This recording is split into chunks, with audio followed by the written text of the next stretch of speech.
What's up, everyone? We appreciate you tuning into this week's episode of All Bass No Treble After Hours. We're excited to get these episode. You're talking shit because I butchered the last one and you're butchering it. Hey, I can ask Raymark to edit that, but I'm a real one, so I'm gonna keep it. Sometimes I stumble on my speech. Proud of you. Real one. We appreciate you tuning into this week's episode, though. No, for real, I'm excited because we got the whole fucking group in here. You're seeing the whole. This is an All Bass No Treble family. Matt Johnson. Producer Matt is finally on here. Matt, the man that makes us look good. Have you ever watched Dave Portnoy's pizza reviews? He just always yells at Frankie, but no one really knows what Frankie looks like. Yeah. You guys get to see it right here, unmasked. No, the genius. This guy's mad knowledgeable, dropping dimes. No, seriously, I'm excited for this. And Matt, thank you for all you do for us. Thank you. Yeah, we appreciate you. It's literally the fucking podcast guru. We could not do this shit without Matt Johnson. You know, when we first started recording stuff, I really didn't know like anyone that was coming on. Yeah. So I had no idea. I would just show up and like set up and be like, okay, cool. Like they'll do their thing. Yeah. But like I started looking at like some of the social accounts of some of the people that were coming through. I was like, oh shit. Like, yeah. People have like legit like followings and stuff. Yeah. It's dope, man. It's honestly a lot of fun. I've been enjoying the time on here. Same. And I feel like, because what I told Matt when I was like, yo, I want to have you on an episode finally, because like we be in the parking lot talking after for another 45 hour, bro, minutes, just about so much shit, because this dude is just like, I just love picking his brain and plucking things out of, and it's just like I was like, literally, I just want you to come on and just talk all the shit you talk to me. Before we get into the conversation, let's just the people know Matt Johnson is ready for the apocalypse. Yes. Facts. Yeah. Hey, that's Matt is the most prepared, like, talented motherfucker I know in every aspect. Plays AAU all of a sudden, doing triple crosses. He will ball you up. His fucking car can transform into a house. That's so true. He can play the drums, guitar, and sing, and then also set you up for success to have. Who else does multi-talented? He's the band and the music video producer. And while he's on break, he's gonna go ball you up and cross you over. For real, it's crazy. Just teach me how to be prepared for the apocalypse. Yeah, it's like that's all I want. It's coming. It's coming soon. Yeah. So just teach me how to be prepared, bro. You need a dog, number one, a Ford Runner with everything that you can think of in there. A lot of guns. But no, Matt's actually. I lost all those in a boating accident. Wink. And his name is Hector Rodriguez. I'm Jordan today. But Matt, no, because I know like what you've done and like kind of like how you got to this point, but quickly so people understand what you have done and how you got here. Like, so I know you worked for, when you came from Massachusetts, you were getting into this stuff. So give people the background on everything you've done, that quick story. Quick session. So the short story is basically everything in my life has been music and film. I don't do as much music, and you probably don't know the musical side of me, but I grew up a musician playing drums, bass, and guitar. I've been a paid musician back home for years before I came out here. And I definitely miss that. I don't do a lot of that out here at all. Wow. So I would get hired to do like session drums and all that kind of stuff. It was fun. So it's always been film and music. In my early 20s, I was self-taught, kind of doing the film thing and learning how to create a compelling image. Cinematography was something I fell in love with early on. Fight Club, the movie, like I fell in love with the way that looked. So crazy. And that's dope. I realized at that time too, like I didn't care to direct. I didn't care to do anything. I just cared to work with whoever was making like that scene. These scenes look the way that they looked. The director can work with the actors. I want to light things. So I fell in love with that, and then did like a lot of like weddings and stuff like early on. Got paid to do that stuff. I feel like a bunch of people shooting camera wise and all that start with weddings, like creating the wedding videos and photography and all that. Weddings are huge, bro. It's money too. They're ready to pay you.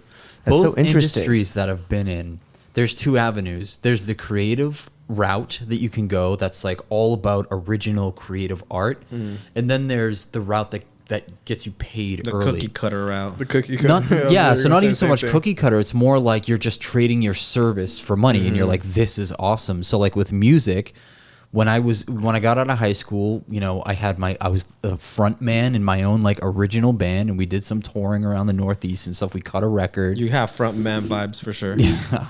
Not anymore, but like back in the day, and that didn't pay anything. But then I started playing like gigs, you know, covers and like weddings and bars and stuff, and you'd start making like a couple $100 a gig, and you're doing that 2, 3, maybe 4 times a week. You know, so it's like you start making money that way, and all of a sudden it's like you go that route and you don't go the route of like art. It's the same thing with film. When you're coming up and you're like, man, how am I going to pay the bills after college? Maybe you go to film school, or maybe you get out of high school and you're like, man, I want to use my camera. You can like go the creative route and the art route, or the money route. And there's those like two like juxtaposing things. And like whenever you're like all the session guys that I worked with, or the GB guys that did GB gigs, which just stands for general band. A lot of music school kids call it GB gigs. Yeah. They get out of it and they start doing GB gigs, and it becomes like this thing that they like loathe, that they hate it, because like they want to be in a jazz club, like going, you know, playing like it's a job. crazy and stuff like that. Yeah. So it's like, yeah, you're right. Like a lot of people go the wedding route because it pays, and it's, you know, you have to have the right perspective on it, because you can get into it and do it for years and years and then hate your life, because it's like all I do is like you're not giving your own content and your own creativity. That's it. Yeah. Wow. It's the same thing as repetitious wedding after wedding after wedding. So would you get back into music though? Yeah, man, I would love to. I would love to get just back into music if I can meet up like with the right people. Yeah. We've done really cool shit with Matt. We did, and still we haven't pieced it together, but we did like one of those live session type vibes. I rented out a warehouse in downtown, and we all went there, and Matt had his boys, and Matt played the drums, and it was dope. It's just we just haven't pieced it all together, but like it's definitely he's one of these people that I know I can call for about almost anything and get insight on, and I trust it. Gotcha. Fully. It's like hey, how do I set up a tent? Fully. I need straight up. Like there's certain things. I need to connect. How do I set up a camera? Oh, but so after that, I know you briefly got, because my favorite story is, and I love it because it's kind of what made you come out here, is when you got involved in that. Like, was it a production company or what was it? So basically I was doing film and all that kind of stuff, and then I stumbled upon this guy that started talking about how you can take video, and instead of doing like weddings and stuff like that, you can start doing it for businesses, and instead of, you know, looking project to project, you can put a business on a monthly contract and produce X amount of things for $2,500 a month, and run their ads for them. Just learn how to run their ads, and you know, we pieced the two together. This was back in like 2015, 2016. I started the initial beginnings of this when video wasn't a big thing. Like Facebook didn't even have video ads at that point. Yeah. So we came on pretty early with this idea of like, how do we democratize the ability for businesses to get or obtain content at scale, because the model back then was pay a production company $40,000 to shoot a 30-second commercial. Maybe it hits for you, maybe it doesn't. Businesses need a lot more content than that. They have smaller budgets and they need more pieces of genius. content. Yeah. So we started that agency, and that went really well for a little while. We had some differences of opinion, so I ended up direction for the company. So I parted ways and linked up with an entrepreneur based in California that I've become incredibly close friends with, and that's kind of what I do today. Hell yeah. And it's dope. So inspirational. Right? He literally It went really from is. like doing the thing that pays you to, you know, doing the thing that you love, you know? Yeah. So I would definitely say I really love what I do right now. I mean, we produce a really high quality podcast. We shoot ad content. We're shooting, I mean, it's all business related. You know? So it's obviously That's like, so far. you know, it is in the business world, but this guy that I work with is very like, hey, whatever you want to do, like, as long as we can wrap it into the business and our message, like, we've done like a 5-part like short film, like video series. We've done That's a ton amazing. of stuff. So That's it's been a dope lot as of fuck. fun. that's super dope. I'm gonna have to connect you with my cousin. My cousin does music, and he's a guitarist. Yeah. And he does like I think he's in. So he was in Juice WRLD's band. Oh, Juice cool. WRLD died, obviously, but then he played in like the John Legend Christmas special. yeah. I think he plays for Raphael Sadiq. Like, So- he got pretty big gigs. I So, like, got so heavy into gospel when I was like in my early 20s, like black gospel. So there's two in the Christian music world. There's two different paths. There's CCM, which is contemporary Christian music, which is kind of like that U2 vibe. Yeah, no shit. Yeah, You yeah. see it like a lot of churches. But then there's like your gospel, which is predominantly like, you know, a lot of like, you think like anyone that's, and this is really interesting, anyone that's playing with a lot of those big names all came from like inner city gospel churches. Yeah, yeah, yeah. That's where crazy. they all That's funny, came that's from, true. man. And they're Came from so church. fucking talented. So good. So I fell in love with that music, mainly because of the rhythmically, it was a lot like way more complex and advanced than a lot of CCM. It was a lot more melodic and a lot more just like power in the dynamic of the song versus like being able to create like an incredible Musical pocket. masterpiece. Yeah, so Yeah. That's pretty dope. That's great. dope. No, that's it's a good point that he brings up, because like I've watched interviews with like certain producers or whatever, and it's just like, oh yeah, I grew up playing in the church. Church. Yep. That's I'm it, just man. like, Church yo, that's- trained, man. Yeah. Yep. It's like I learned drums, I learned piano, I learned how to sing, and it's just crazy how the school of church, you know, ends up creating great producers. Straight up, and great musicians. I'm not a religious person, and it's not to knock anyone religious. I'm just my personal preference. I'm not, but the only thing I wish that made me religious like, was man, to I wish I was in the church band. part of the church. No, seriously, to be Yeah. like he said, being there and hearing that and watching that, like I feel like you gain so much more It's like opera. growing up with that than any sort of school Because can teach you. it's interesting because it's like, and I like, maybe this is like a sensitive topic, but what it seems to be is that in the same way that a lot of your NBA stars come from like difficult upbringings in inner city, a lot of these gospel churches, like there are some huge churches like in Chicago that just in New York, Brooklyn Tabernacle and stuff like that like these kids start so young because it's either their parents are like, they can either be on the street or I can drop them off at the church and all they do is like play. And that becomes like an outlet of sorts. And I think that there's a lot more when it's born out of like a passion and born out of that kind of like incubating area. It's just like the amazingness that comes from it is akin to like your professional basketball players. That Facts. gets like Yeah. the guy that grows up like, you know, in a middle class life that doesn't have quite as much on his shoulders never really feels that kind of like push to go for. Yeah. As much as like someone that just has life circumstances that are more driving them to it. And you can feel that in a lot of that gospel music. It's just incredible stuff. I'm not that religious myself either.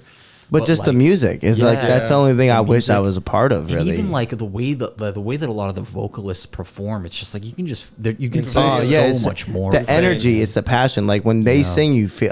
There's a difference between someone singing and being like they're a good singer. There's a difference between you singing and me feeling it. Yeah. I feel it. Like Yeah. there's literally no bullshit. There's been times where some people sing I randomly come across, or even watching someone where like I Yeah. get emotional because I'm Yeah. like I don't, and you don't know what happens. It takes over you. You're like, why the fuck am I teary eyed right Yeah. now, bro? What is happening? Like.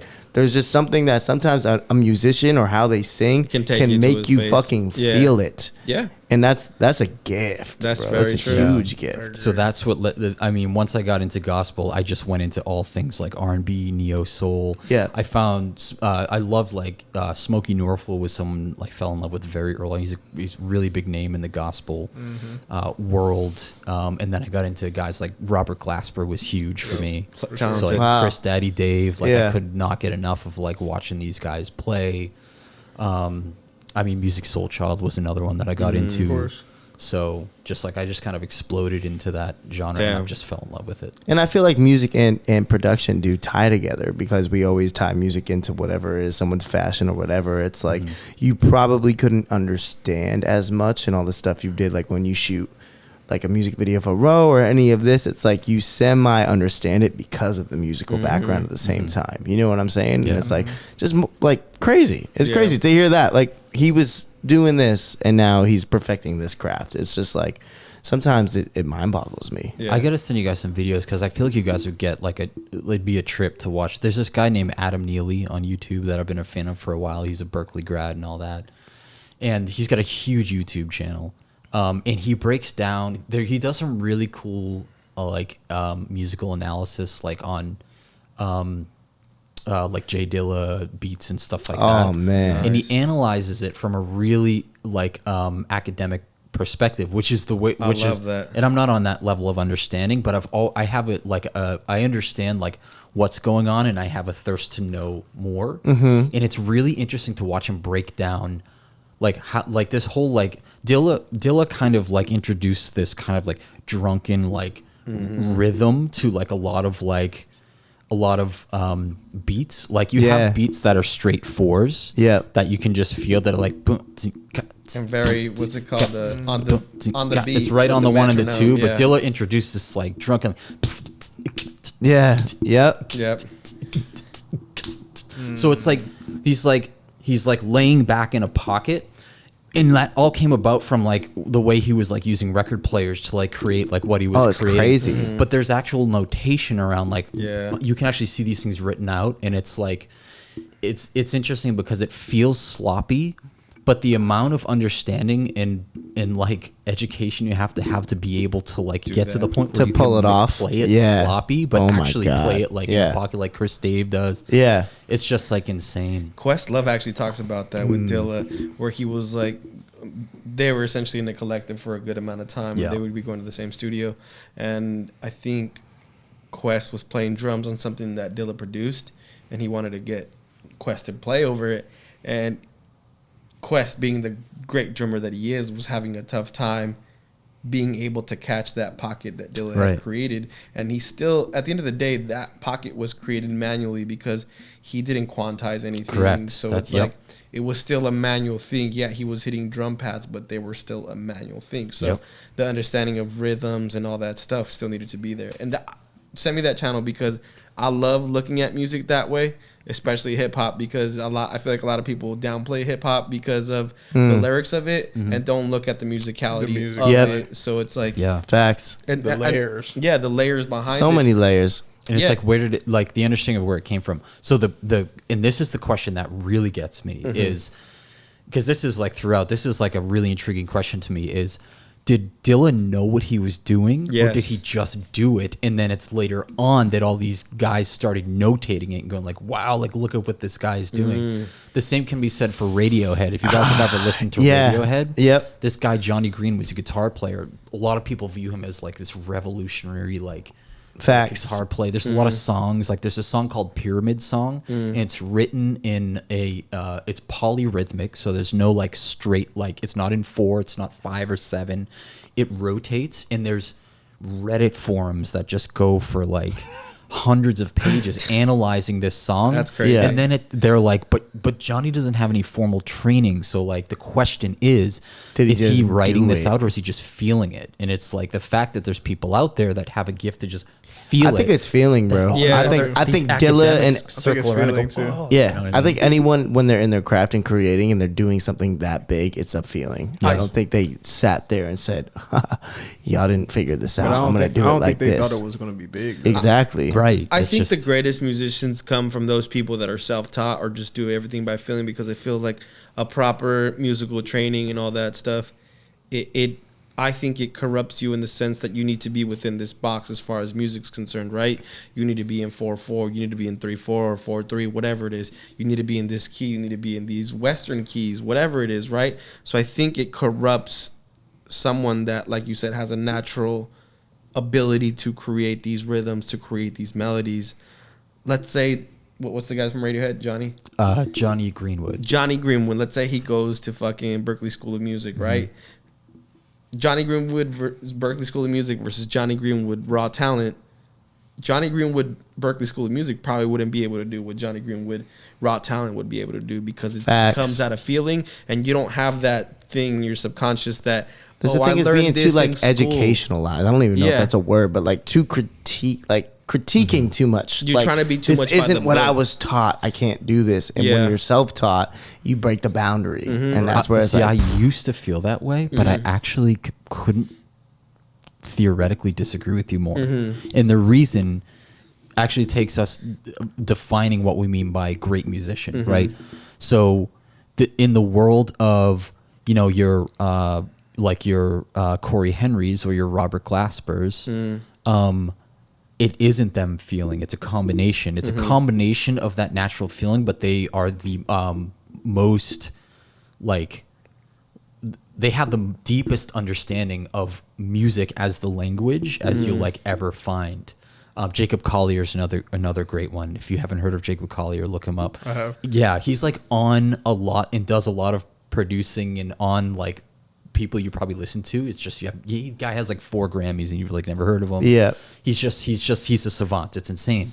But it depends on what you mean by great musician. Like Johnny Greenwood exists in kind of an experimental genre that encourages that. Yeah. But like in the like when it comes to a lot of guys that are producing music and a lot of guys that are like in bands that are writing music with, you know, some of the biggest like R&B names and stuff, they actually have to have an incredible understanding just because of what the genre dictates. Yeah. And interestingly, with jazz, you actually when it comes to being able to play jazz, a lot of people hear jazz like, oh, they're just like throwing their fingers all over the place and it's just chaos. But the interesting thing is, it's actually like years, if not decades, of learning that allow you to sound like that. So it's like it isn't uneducated. It's actually the most educated you can be. So I guess it depends on what you mean by greatest musician. I would say the people that I'm more listening to now, they have to be schooled in that. And I used to feel the same way. Like I stopped like getting into theory because I was like, oh, I don't want it to kill like the vibe, the fun me. Of it. Yeah. But in looking back and hearing, like I remember Adam Neely talking about this too. He's like, I went through that, but you know, the reality is it doesn't change. It just kind of opens your mind up to. It's a journey. It's basically when you go on this learning journey, everyone goes on it, you know, and if you get to the upper echelons of music, you always come back to like what you loved originally because you go through this whole arc. You're like, oh, I'm the new musician. I'm listening to what I listen to. 100%. Oh, let me get into jazz. Oh, what's this? Oh, cool. Now I'm learning. Now I'm 5 years into learning. I'm this incredibly accomplished musician. Everything other than jazz is shit and it can go to fucking hell. And then 8 years later, you're like, it's the most simple music that gets my rocks off when I'm listening to it. Even being So a you come listener back to of that. music, it's like there's certain things that hit you a certain way when you were, you know, when you first started listening and diving. That like when all the shit's coming out and you're going with the new waves and this and that, it's like I'm still always gonna go back to this, and I just need to hear it real quick just to like, because I feel it. I just feel it. You know what I mean? Like I touched earlier, like even with those with the musicians on that stuff, like there's just a feel, man. Like there's a feel when you step into a jazz club and these guys are off there vibing off of each other and you see the excitement and happiness on their face and you can tell it's like freestyle. You know what I mean? Because it's not put together and it's just like a beauty. See, honestly. and that's one of those things too. It's great that you bring up freestyle and in hip hop music, right? I feel like the most raw emotions and whatever you're feeling come off of freestyle, right? Yep. Because you're not in a calculated. You saying what you want to say, like you have it's milliseconds to think of what you're going to say. Exactly. A good freestyler essentially may not be the greatest songwriter, but you know that thing is actually coming from the heart. Yeah. Facts. And it's like, I think at the end of the day, music is that's what it is, right? It's connecting with people, and at the end of the day, you're connecting with people through emotions. So that's why I said, right? It's like, I think hip hop's gonna get to a point where, you know, it's gonna be studied like jazz, right? Oh, we're studying cadences, we're studying wordplay, we're studying entendres and stuff like that. So I think it's gonna get to a point because of how commercially successful it is. So it's like, it's gonna come back to that square one where it's like, wow, you were freestyling. You're not in the studio like, oh shit, I'm writing this cadence because it's not I calculated. learned it. Yeah, it's not calculated. It's raw. I think there's a beauty in that, but I agree with you. You know, it's like, say you are that freestyle that learns how to do all this stuff, and then you come back and add freestyle to the educational portion of it, and it's like, you can hit both of those things, right? You can hit the freestyle crowd, and you also can hit the educational crowd, and you're also hitting the freestyle crowd that may not know that the shit that he's doing is crazy. And then he might be like, yo, this shit's crazy. I've always wondered, like, the guys that are on the show, guys and girls that are on the podcast, like, where their music comes from. Because I feel like, to a degree, technology is kind where's it derived from? Kind of, like, dumbed down. Like, when you go to, like, the origins of hip-hop and stuff like that, and I'm in no way really even qualified to be talking about this, because I'm not a huge hip-hop fan. Yeah. But I know that in the early days, there was a ton of experimenting. There was a ton of like figuring something out and putting a couple things together. Yeah. Today you can just download a beat and it's just so It's accessible easy, it's to you. different. And you don't even understand what's happening in that beat, which is fine. Like that's not that big of a deal, but like I wonder like how what the state of that is. Like, you know what's crazy? I think there was an article that came out like in 2016. I forgot. It was a rock band. I'm not sure who it was. And they asked them, it was a front man. They asked him like, what's the music that you're listening to a lot at the moment? And they were like hip hop. And the interviewer asked them why. He said because hip hop is the only genre at the moment that's pushing boundaries on a commercial level, because pop wasn't. You can think. I mean, you know, we talk about how great the Weeknd album was, but a lot of that album is 80s based, right? Yeah. There's a lot of those 80s synthesizers, syncopation, a lot of that stuff. Also, I feel like hip hop kind of really introduced sampling in a way, and taking like old stuff and making you dig deep to be like, where is that from? I never heard that on rock records. I never heard that on pop records. Maybe now, but back in like the 90s even, or early 2000s, hip hop was the first to take samples and chop them and make them be like, wait, I've heard this. Where is this from? And then you realize it's like, you know what I mean? There's a great video on that. So that actually, it's extended into hip hop, but that actually originated from what I understand in jazz. So basically, what would happen is a lot of jazz musicians would take. There's this thing called the lick. When you go to jazz school, like it's like everyone's like, oh, the lick. It's literally just a melody, and the trick becomes when I'm out on a gig and we're playing a song. How can I fit that into this somewhere? So all my buddies look around and go, you played the lick over this song. And it's that idea of like sampling, and people would do that all the time. They'd take this thing in a famous song that, one of their buddies, Thelonious Monk or whoever, like played How can like, I down fit the it in? street, Yeah. and they'd like fit that melody in and be like, cool nod That's to that guy dope. because he did it. Yeah. That was like an Fire. early It's like origin of homage. sampling. Yeah. Yeah. Damn, that's crazy. Interesting. We might have to give him that little tidbit right there and cut it right now. Honestly, that's it. That's after hour segment. Damn. That's But Matt, before we sign off, real quick, because I just love your knowledge on this shit. Right now, to like artists, anyone out there doing creative, musicians, anything, like what's a big tip you can give them right now? Because I feel like you jumped on the podcast game early. You were doing short clips early for like businesses and realizing we don't need to do commercials. Like, what do you feel like in your creative mind that people need to hop on right now and kind of attack? The only thing that I ever did was consume. So I remember even with Roland, we'd talk, he'd be like, oh man, like how'd you get onto these early trends? I was just consuming. Like that's all I did. Like I would just like watch Gary Vaynerchuk's content all the time. He has some incredible like tips. Facts. Like, a lot of the stuff that he's talking about.